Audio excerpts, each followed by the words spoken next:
Welcome everyone to another CTC webinar. My name is Sean Zerbis, Technical Evangelist here at CTC. And today we want to go over the new Hive CMS. I'd like to give you a comprehensive introduction to this interface. So it's out, it's released, and probably you're here because you want to see what it can do. And so I'm going to take you through the new CMS, the Content Management System user interface. And I'm also going to take you through the management UI on the web portal. And this way you can understand exactly how you can browse for content, how the new UI works. You can discover insights as to how your firm can actually leverage Hive. The whole goal here is to give you a quick overview of everything. In future webinars, we will be going over even more detail, specifically on, how to best use the new CMS specifically just for end users.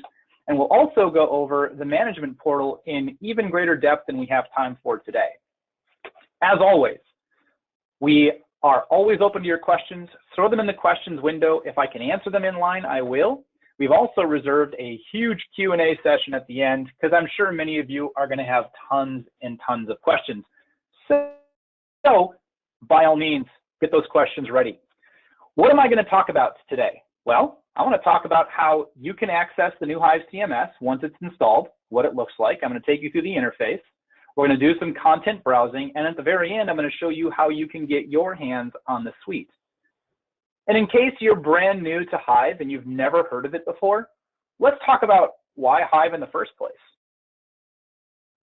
In Windows, we've got so many files, tons and tons of files, tons of content for Revit, tons of standards documentation, training videos, Word document templates, PDFs, like all over the place. There's files everywhere. And really quickly, our Windows file structure can get out of hand.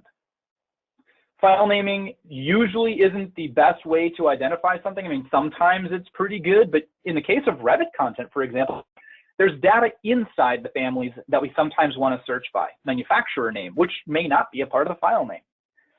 And also, especially in the times that we're in right now, it's difficult sometimes to get access to our design content or even our standards documentation when we're not in the office. We need some kind of solution that can help us achieve this. And this really is where Hive fits in. It fits all of these areas that we're having struggles, and it allows us to really smoothly go through and very easily gain access to that content from pretty much wherever we are, depending on our company settings. So with that, instead of me talking through PowerPoints, slide by slide by slide, let's just go live into Revit and kind of see how this works. I'm going to focus primarily on Revit because most of us are probably the most interested there, but I'll talk about some other areas as well. So I'm going to get out of this PowerPoint here for a minute, and I'm going to minimize all this stuff. In fact, you can see out here on my desktop, and I close out of the current Hive, that I have an icon on the desktop called Hive CMS. When you install the new Hive, it will be there. Also, in Revit, if I expand out my Revit ribbon here, in Revit 2021, you'll notice that I have a Hive CMS button here as well. It doesn't matter which one you click on. Either one will work. They'll both actually interact with any of your active Revit sessions, and I'll show that in just a minute here. But I'm going to double click here on the one from my desktop, not the one inside of Revit. In fact, I'm going to hide the one in Revit, and I'm going to grab this one here just so you can see this happen live. I'm going to double click on this, and it's going to open up the Hive CMS 21.0.0. In this case, it's going to ask me to sign in. I'm going to sign in as a company admin in this case so that you can kind of see what the whole admin UI looks like. And I'm going to explain what's different between the admin UI in Hive CMS and what would be there for a normal Revit end user. And let's see here. I need to probably put the @ symbol in there or this will not work. Obviously, you got to spell your email right. And let's see if I can get logged in. Okay, so Hive is opening up. Again, I clicked on this from my desktop, so I didn't use the link inside of Revit. Inside of Revit here, or inside of the Hive CMS, you'll notice on the left-hand side, well, if you've seen the original Hive, the one that was out and available last week, you'll notice this UI is drastically different. It's way cleaner, way more streamlined. I'm on the Home tab right now, and I have the ability to browse into my libraries, to investigate my saved searches, my tags, and kind of pre-filter, pre-search Revit categories. I can simply click in any one of these, like my libraries, and then run a search on my Revit content for my company, or run a Revit search on out-of-the-box content. I've chosen to organize my content this way. You, the BIM admins, actually organize this however you'd like. Totally up to you. I can also go to the search results, and you might notice that it's recognizing my currently active design app of Revit 2021, though personally, I never manually click here, really. I'm always working pretty much from the Home tab.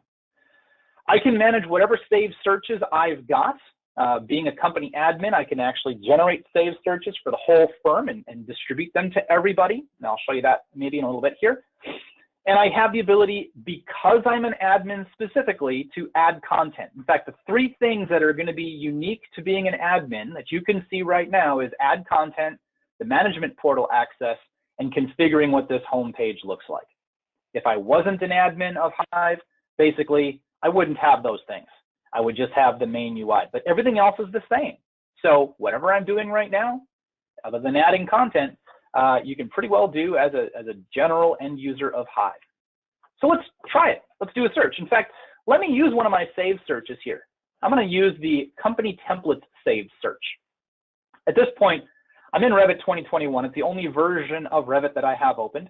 It's the design app that's currently activated. So when I searched for templates, all templates in this case, it gave me a list of all of my Revit templates. In fact, part of my saved search was to only look for Revit content. And therefore, if I was to uncheck this, I'd have document templates and Excel file templates. In fact, let's do it. Apply this. There should be other files here. Yeah, there's a PDF, there's a document review estimate, there's a starter template guide here. There's all kinds of things, because this can handle way more than just Revit. This can handle all of my basic Office documents as well and make that all searchable and organizable. In this case, though, I really want to just do Revit content because I'm starting up a Revit project. And here is my Revit Architectural 21 template. If I double click on this, because it's a starter project, it allows me to detach and preserve my work set. So I'm going to go ahead and do that. And as this thing opens up, it gives me the ability, since this is a part of my template options, to choose which work sets I want to open. This can happen directly from Hive. Put your templates in, start to open your projects, get your project started right from the Hive UI. It's one-stop shopping across the board. So I'm here inside of Revit, and I'm going to maximize this now so you don't see my desktop in the background there, but I'm inside of Revit. And you may notice that I have very little in the way of content. My walls are just very generic. I have no doors. I've got very few schedules here. No floor plans even, because I use one of my other tools called View Creator to actually generate all my floor plans. My template is very empty. It has everything I need. But when I start a project, I'm probably going to want additional walls. And so that's where Hive comes into play again. Let's go back here to I'll just go to the site plan view. And with Hive here, and you notice that as I'm clicking onto Revit, Hive disappears because it's not held to the foreground. If you'd like that, fantastic. I often have Hive on a separate monitor, and I can let other apps come in front of it. If you don't like that, as an end user, you can choose to pin this up on front, and it'll stay in the foreground 100% of the time. Now, as I click to Revit, Hive stays here, even though I'm clicking to this background environment. So I'm going to clear my filters, and I'm going to go up here and tell this that I want to find exterior walls, or just exterior. I'm just going to type in EXT, and it's going to run a search across my library for anything that matches EXT. In this case, a bunch of EXT walls. And I could have typed in exterior as well, because my walls happen to have some extra metadata that labels them as exterior. You can see that I've searched exterior before. It's actually my little suggestions list here. But I found some walls here. There's other things that match EXT as well. I did not tell Hive specifically walls. I didn't need to. Think of it like a Google search, right? I don't always tell it that I'm looking for something very specific. I just put in a search string, and it comes up with whatever's the best relevancy. And in most cases, Hive will give you what you want. If it doesn't give you what you want, you saw that I expanded filters out over here, and I could expand this and tell it that I specifically wanted walls category. I can do that. Or I can tell it again, only Revit content, because in this case, it's actually searching everything, not just Revit content. You notice I'm getting Revit at the top here. But I can be real specific about what it is I'm going after. In this case, it got me what I needed though. So if I wanted to draw this specific brick wall, I simply double click on it. It'll start loading into Revit. In fact, it was actually a 2018 family, and maybe this system picked up on the fact that it had to do a one-time upgrade. But this has cached it from the cloud, brought it down to my computer, brought it into my project, and I'm already drawing it from this Hive CMS environment as an end user. Super easy. Really important note here, again, I've only got Revit 2021 opened right now. Let's open up another instance of Revit, because there's many times we have to work across multiple versions in a day. I'm opening up Revit 2018 here, and I'm going to expand out this design app so you can see what happens live here. As I expand this out, as Revit 2018 opens up, you'll actually notice that this will, in a moment here, once Revit decides to actually do a thing, there we go, Revit's taking a second. Revit's taking its sweet time here, but Hive has already picked up that Revit's right there. And let's say I wanted to load content in that environment. Well, I'd first have to start with a template here, of course, so I could start a brand new project, templates here, maybe grab the Revit 2018 template. Let's actually use the 2018 design app. 2018, again, detach and preserve. It's going to load it into the new Revit 18 environment, but I can use the single instance of Hive across multiple versions of Revit at the same time. This is way better than what it was before, where I had to have CMS for Hive opened up for each individual instance of Revit. This way I can just switch between them, no problem. Jump to Revit 2021, Hive will pick up on that. Remember that I'm in 2021 right now as my active app. Jump to 2018, up here is 18, and it switches over right away. Hive is there to help think alongside you while your users are working. And bring in whatever you need. Anything you need from Revit, bring it into the active design model, and you're good to go. Now, you BIM managers, you're probably going to want to go through the exercise of adding some content into the Hive environment. Those of you who have been using Hive in its original form for a while, well, your content is already there. It was migrated end of last week or last week. It's already there for you. Open up the new Hive after you install it. Your content's there, ready to rock. Your users are ready to search. It's good to go. Your users are all there. Everything's all set up. When you want to add new content, it's actually really easy. I like adding my content and browsing around Windows Explorer personally. So let's call up Windows Explorer here. Let's go find something. I have some content here in my C drive. Maybe it's, I don't know, maybe not that folder. Let's go and grab some out-of-the-box content. Let's go grab Program Data, Autodesk, let's see here, Revit 2021. I don't think I've added any of this stuff yet. Libraries, and of course, they've reorganized their library structure for us in 2021. That's pretty fantastic. Windows folder, and maybe I'm just going to grab a few of these guys. I'm not going to grab a lot. We'll just grab a few. I'm going to drag and drop these over into Hive. As a BIM manager, I didn't have to go to add content, add files, or add a folder. I'm just dragging stuff in wherever I am in the Hive UI. And if I have rights to add content, Hive will let me drop content in. An end user, it would just ignore them. It wouldn't do anything because I wouldn't have rights to actually add content here. So with this content, while I'm adding it, these are windows. Most windows in Revit, other than this skylight, most windows in Revit are wall hosted. My skylight happens to be roof hosted.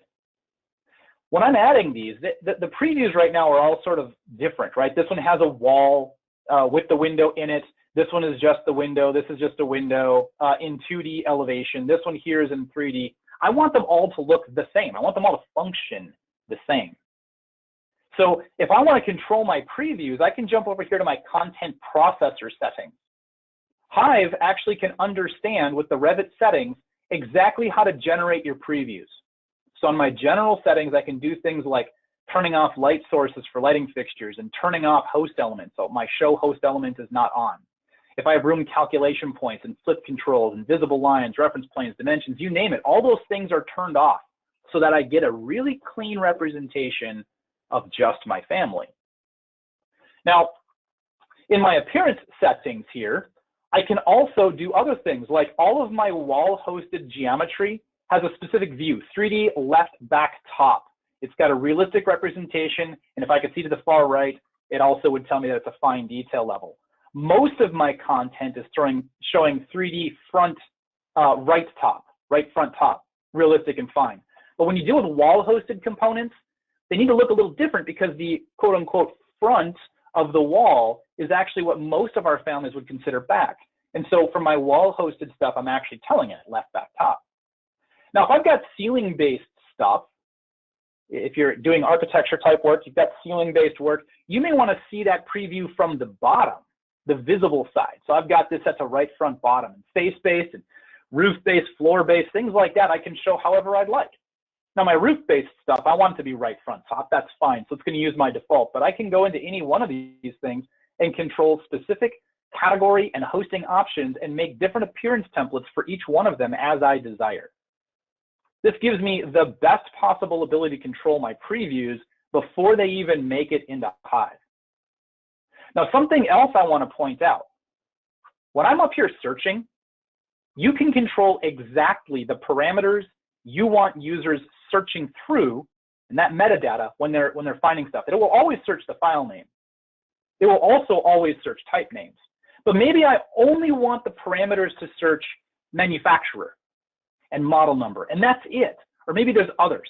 If I go here to my Revit content settings, by default this is blank, and blank means it searches everything, but if I want it to be really specific, I can put in manufacturer and maybe, I don't know, model, and maybe, I don't know, width, depth, and height. Width, depth, height. Okay? When I click Save Changes on this, Hive will now directly only search these parameters, the file name and the type name, and that's going to be it. So you can really laser focus your users on the correct search strings. This makes it so much better than searching all of the metadata possible inside of a family. There's a lot of control values and things that just aren't meaningful. Why search it? I can choose these things whenever I want. I can add this list whenever I want, and I don't have to reprocess anything. Hive knows about all the data. You're just telling it only search this. So when I save these settings, this is a company-wide thing. All of my team will use the exact same settings. You make a change, it changes for everybody across the board. Makes it real easy for you, the BIM managers, to control exactly how Hive works. I'm going to go ahead and process. Oh, I have to choose some things yet. I'm going to tell this to go to the out-of-the-box libraries. And since this is 2021 content, I may as well process in 2021, and we'll let that go ahead and run. This is going to take about 30 to 60 seconds a family, no big deal. In the meantime, let's talk about managing the Hive CMS a little bit so you can understand exactly how users can interact with this UI and what your management interface actually looks like. I'm going to pull up the Hive portal here, and I'm also going to tell Hive not to pin to the foreground so I can put this in front. This is the new Hive portal. You want to get to it? It's hive21.ctcsoftware.com. You can direct map to that. I will say you want to make sure it's HTTPS Hive21. Otherwise, you may not be able to get there directly. Oh, by the way, Hive is done already. I've processed those 4 families, and they're all searchable in my database now. But another way to get to that Hive portal, by the way, is if you are on the home page in the Hive CMS, since this is back up and live, I can just simply click Management Portal, and it'll bring me directly here as well. So you don't have to type in a web address. You can just go there if you'd like. If you're on mobile devices, iPads, iPhones, Android tablets, Android phones, whatever device you've got, you can also have this browse there. The site works perfectly well on those devices. Feel free to make a shortcut on the desktop or I guess it's called a desktop of those devices, so you can actually get quick access to this when you're out of the office even. But in the management portal, there's a few places, if you've used Hive before, that you'll probably be familiar with. Users and groups still exists.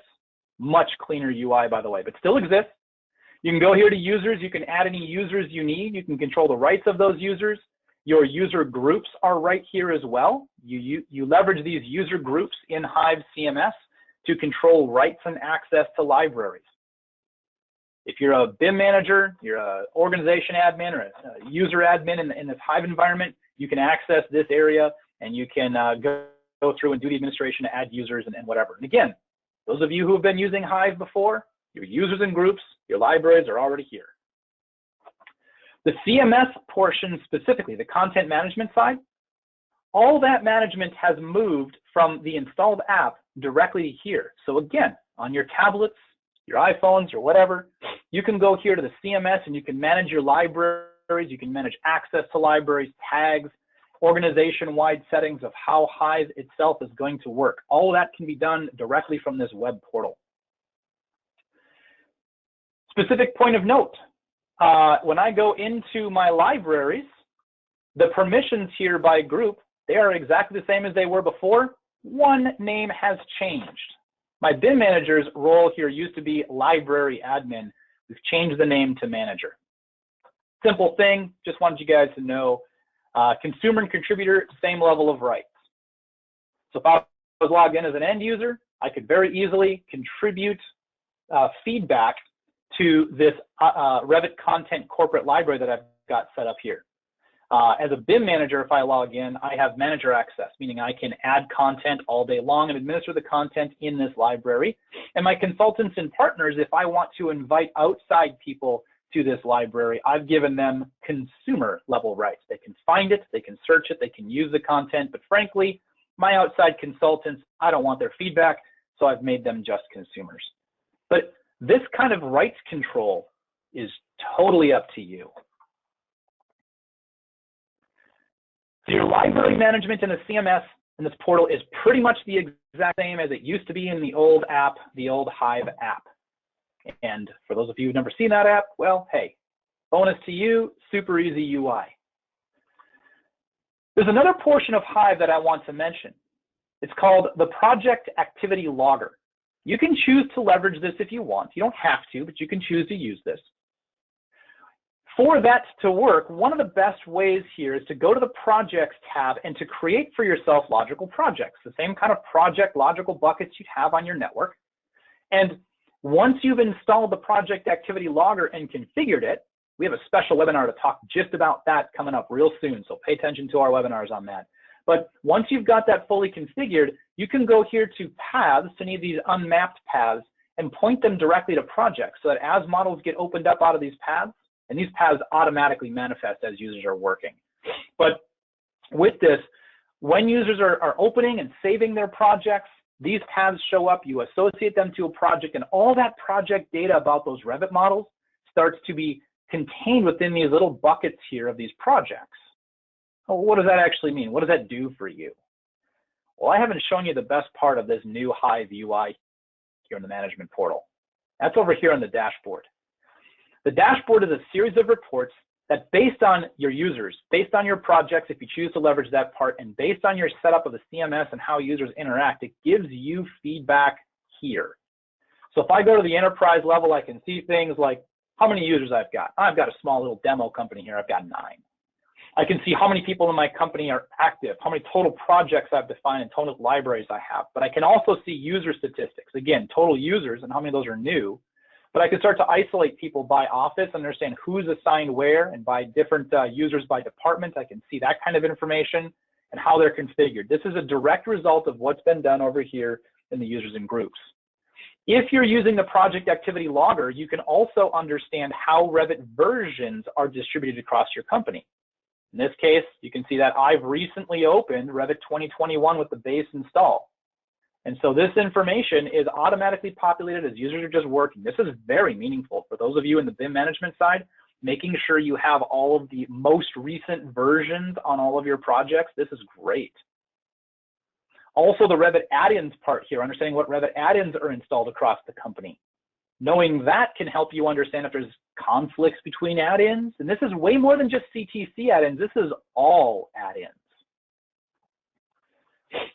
For the projects portion, you can understand your top largest models. You can understand projects that may be coming up close on deadlines, project breakdown by hours, by contributors, overall corporate sync to central times, open times. You can see if there's any outliers out there and maybe start taking some actions. And for those of you who I know are about to ask this question, yes, this absolutely works with BIM 360 projects. So by all means, leverage this with those projects as well.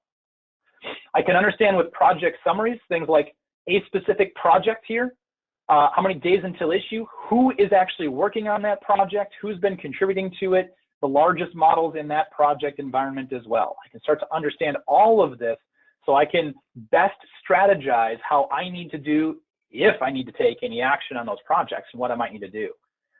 Seeing again the project performance here, how fast those models are performing, opening, saving across that project, isolating specific models if I want, a lot of information. Digging into your CMS, you can understand your libraries, who's using it, how much total content you've got at your disposal that's in that Hive environment, who's searching, when they're searching, actually isolating specific users and seeing what search strings, how many searches they're running, if they're active, if they're not active. Seeing a breakdown of your Revit content across the entire library as well. I was actually surprised to see that I had Revit 2011 versions in here. I was surprised to find that I had a 9.5 meg family in my library. But you know what? That's real. I went and looked it up. That's true. So I'm going to go back and fix that eventually so I don't have a 9.5 meg family that may have a potential of getting into my projects. As content does get dropped into projects, you can actually isolate what information came from Hive and what those file sizes are.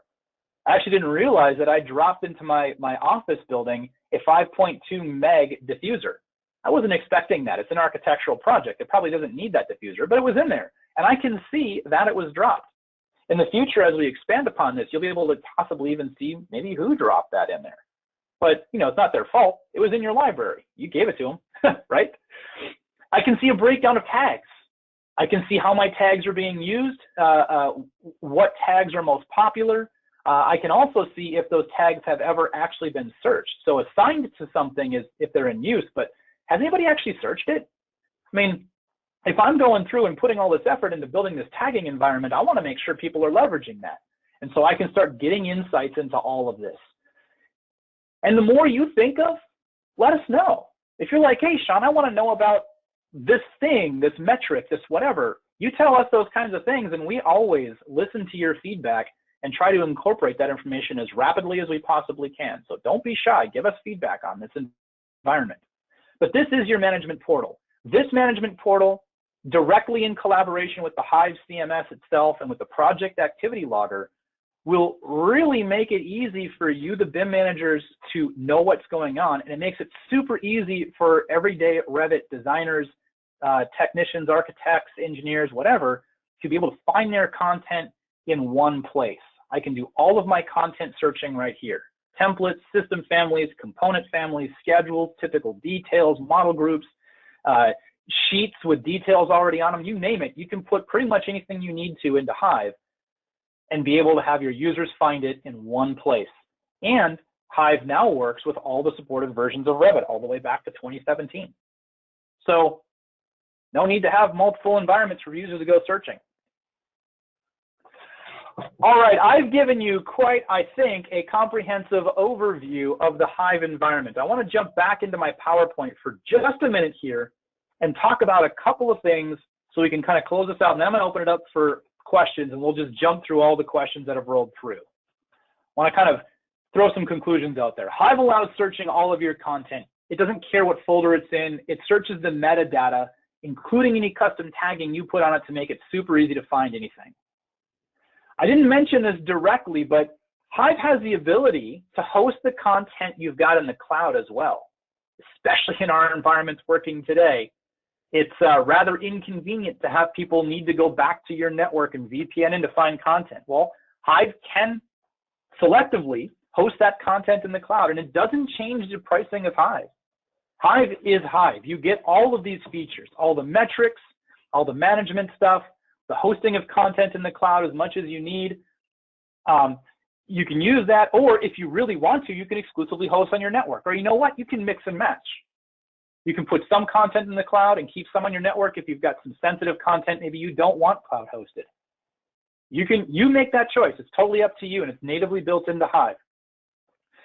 The nice thing for the users is regardless, as long as they've got access to that content, they can experience instant consumption of those files. And this really does allow design software specific consumption, as you saw with Revit. And we're looking to expand into other design softwares as well. Stay posted for that.